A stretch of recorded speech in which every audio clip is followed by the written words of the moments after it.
electronic devices Recording in to progress. vibrate. Mr. Majority Leader. Good afternoon and welcome to the Stated Meeting of February 16th, 2023. A happy belated Valentine's Day to everybody. I'm Majority Leader Keith Powers. I'd like to thank you all for joining us here today. If you'd like to follow along, the agenda for today's meeting is posted on our website. Please join us for the Pledge of Allegiance.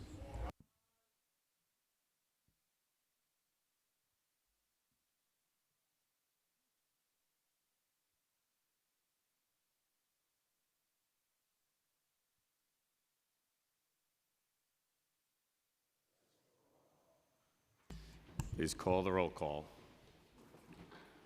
Abreu. Present. Arreola. Aviles. Presente. Ayala. Here. Barron. Here, they got me seated way in the back. I'm back here. Could you see me? Thank Here. you, Councilmember. I just want to let them know you put me in the back. That's all. We see you. Botcher. We also hear you. Here. Brannan. Here. Brewer. Brooks Powers. Caban. Present. Carr. De La Rosa. Here. Dinowitz. Present. Farias.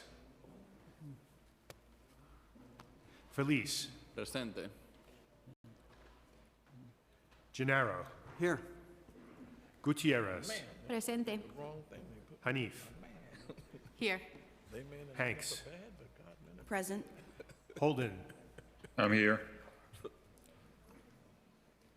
Carr. Here. Hudson. Here. Joseph. Present. Kagan. Here. Krishnan. Here. Lee. Here. Lewis. Present. Marte. Here.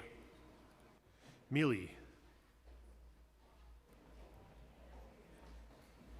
Menon. Here. Moya. Here. Narcisse. Present. Nurse. Here. Osei. Present. Palladino. Brewer. Wrestler. Here. Richardson Jordan. Present. Riley. Present. Arreola.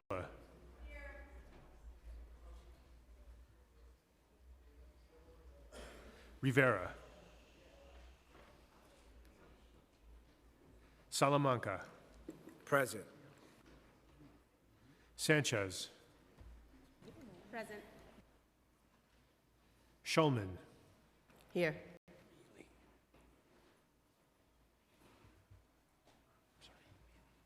Mealy. Present. Stevens. Here. Ung. Present. Velasquez. Present. Vernikoff. Here. Williams. Present. Juan. Here. Yeager. Here.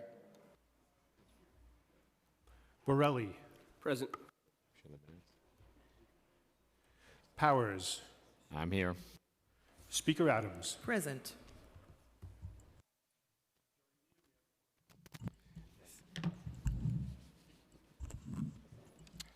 Invocation. None.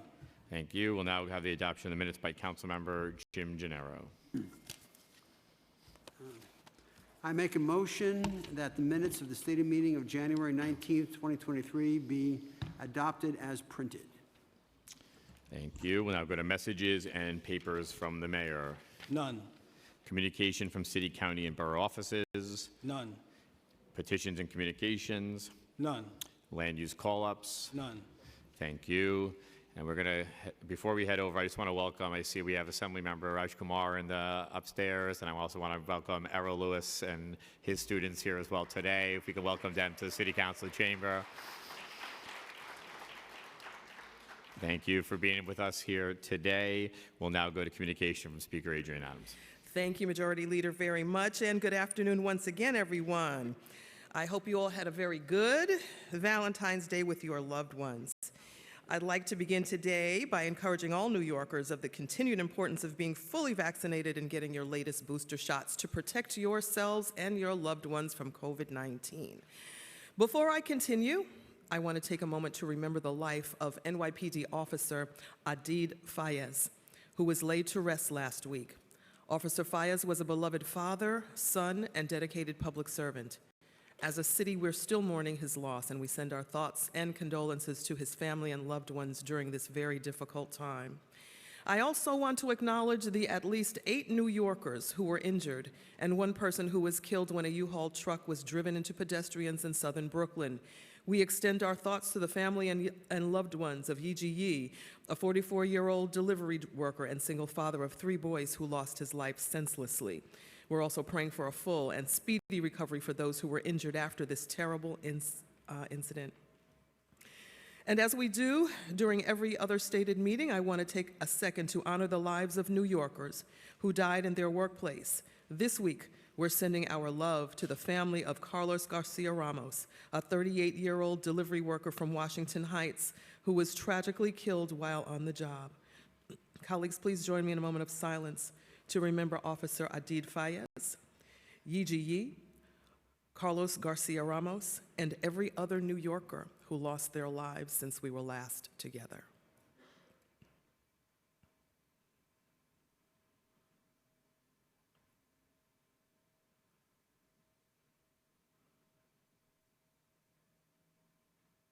Thank you.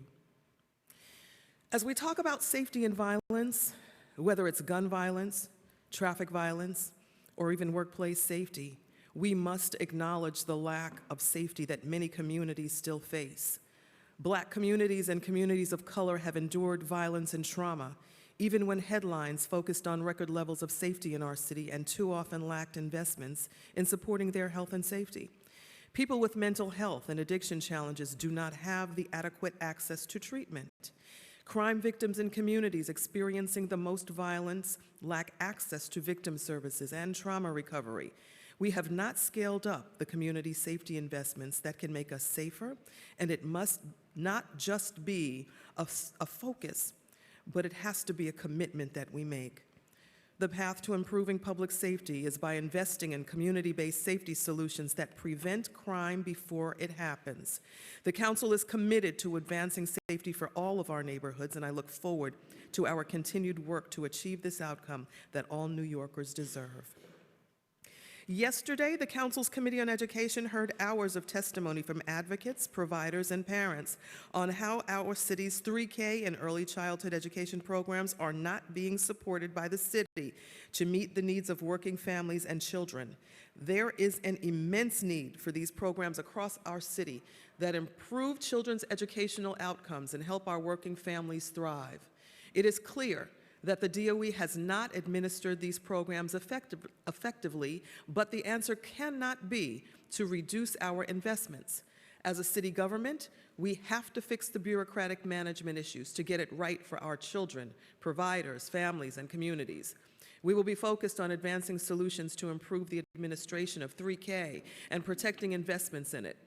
Caregivers must have safe places that they can entrust with the care and education of their children, and the city must support the programs and providers delivering those services. Well, we have a few holidays to highlight this week. February 12th was NAACP Day, observed annually in celebration of the day the NAACP was formed in 1909.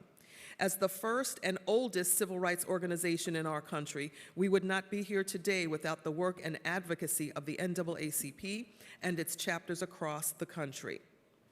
Yesterday, February 14th, Nope, that wasn't yesterday, guys.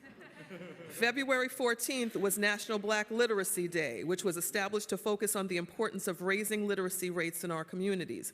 It was launched by D.L. Mullen, the first black woman to own a bookstore in the city of Chicago. As a lifelong lover of literature, I want to uplift the power of literacy as a way to empower our communities and share their own stories and narratives. February 14th was also National Donor Day, a time dedicated to spreading awareness and education about organ, eye, and tissue donations. We thank all of the donors who make the life-saving choice to help others in need. Your generosity and kindness are truly appreciated. Tomorrow is Kosovo Independence Day in commemoration of the declaration of Kosovo as an independent nation in 2008. Earlier this week, the Council hosted a Kosovo Independence Day celebration right here in the chambers. I want to thank Council members Borelli, Carr, Felice, Holden, Palladino, and Velasquez for hosting this event. On February 23rd, our Guyanese communities will be celebrating their Republic Day. As the representative for Council District 28, the Great 28, I'm proud to have passed the bill that led to the co-naming of Little Guyana Avenue. So to our Guyanese communities here in New York City and across the world, happy Guyana Republic Day. On February 18th, we will mark the annual Hindu festival of Mahashivaratri, also known as the Great Night of Shiva. Hindus throughout our city and the world will gather to remember Shiva with prayers, fasting, and meditation. And on February 22nd, Christians will be observing Ash Wednesday, marking the start of Lent, a period for fasting and penance. Finally, please join me in congratulating our colleague, Councilmember Carlina Rivera and her family on the birth of their healthy baby boy.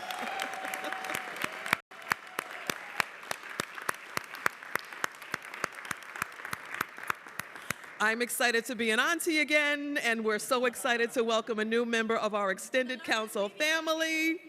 This is the council with the largest number of new babies in history. We celebrate Councilmember Rivera, congratulations and many blessings, and we're also proud to be the first council to have created a beautiful lactation room.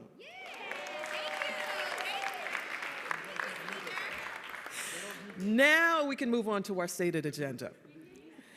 First, we will vote on the following finance items. A transparency resolution approving new designations and changes of certain organizations receiving funding in the expense budget. Next, we'll vote on the following resolutions. Resolution 164, sponsored by Councilmember Linda Lee, calls on the New York City Department of Education to establish Diwali as an official holiday for New York City public school students. With over 227,000 New Yorkers who identify as Indian American, this holiday, which celebrates light over darkness, is an immensely significant and meaningful festival for Hindu, Jain, and Sikh communities. The inclusion of Diwali as a school holiday would signify that our students will no longer have to choose between their faith and their culture and their education. We continue to support the legislative efforts of our state partners in advocating for the Diwali holiday, and since she is in the room, Assemblymember Raj Kumar, we salute you for your legislation. We thank you to our staff, Jan Atwell, for your work on this. Resolution 474, co-sponsored by Council members Amanda Farias and Shahana Hanif, recognizes February 21st as Mother Language Day in the city of New York. All right. Bangladeshis are one of the fastest growing immigrant groups in New York City, with more than 65,000 Bangladeshi Americans who call New York City home, more than in any other city in the United States. Mother Language Day honors the importance of the Bengali, Bangla language to Bangladeshis in our cities and around the world, and promotes the acceptance of this linguistic and cultural diversity in our communities. We want to thank Regina Paul and Brenda McKinney for your work on this legislation. Resolution 486, sponsored by Councilmember Althea Stevens, recognizes February 15th as Black Girl Magic Day in the city of New York. On this day, we acknowledge the accomplishments of Black women and the issues we face. Black women immensely contribute to the social, economic, cultural, and political fabric of our city and to the nation. Thank you to our staff members, Regina Paul and Brenda McKinney, for your work on this legislation. Resolution 488, co-sponsored by Council members Natasha Williams and Selvina Brooks Powers, recognizes the contributions of Delta Sigma Theta Sorority Incorporated to public service by designating March 3rd annually as Delta Day in the city of New York.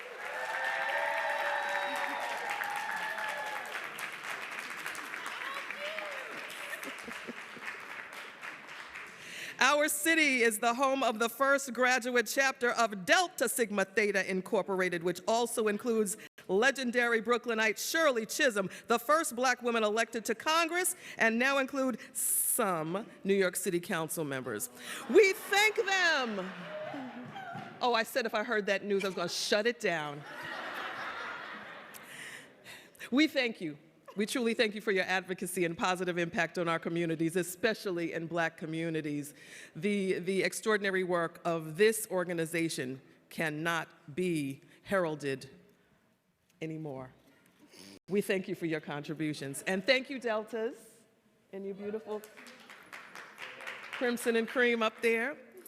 Thank you, staff Regina Paul and Brenda McKinney, for your work on this legislation. Next, we'll vote on the following bills. Introduction 897, sponsored by Parks Committee Chair Shekhar Krishnan, would co-name 129 city streets and public places in honor of extraordinary individuals and communities based on the requests of council members whose districts include the location.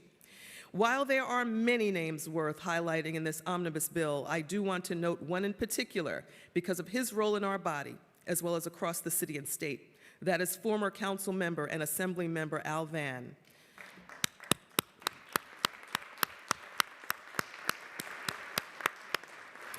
Dr. Vann was a dedicated public servant, educator, community activist, and leader who fought for the empowerment of black communities in Brooklyn and across our entire city and state. He was a champion for Central Brooklyn and its neighborhoods of Bedford-Stuyvesant, where he was raised and that he represented in the State Assembly and here in the City Council. He served as a public school teacher and administrator in the neighborhood before representing it for nearly 4 decades in elected office. He was a giant who focused on community institution building and mentorship for so many public servants. Al Vann the Man, as he was affectionately known, garnered immense respect. I'm proud. We're honoring his profound life and legacy as a city by co-naming the street of his home and a school he taught in as Honorable Dr. Albert Vann Way in Brooklyn. So many of us are here in this body because of his efforts, and it is fitting that we advance this street co-naming during Black History Month. His grandchildren are here in City Council chambers with us today to celebrate this moment, and I want to publicly acknowledge them.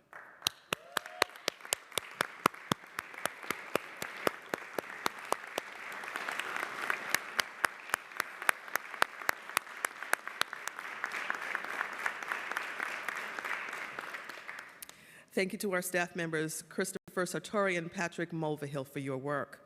Introduction 886, sponsored by Majority Leader Keith Powers, would extend a moratorium on violations issued to owners who have non-compliant signs that depict their businesses and extend an assistance program to correct signage issues. Thank you to our staff, Audrey Sun. Next, Introduction 148A, sponsored by Councilmember Justin Brannan, would amend the New York City Human Rights Law to recognize economic abuse as a form of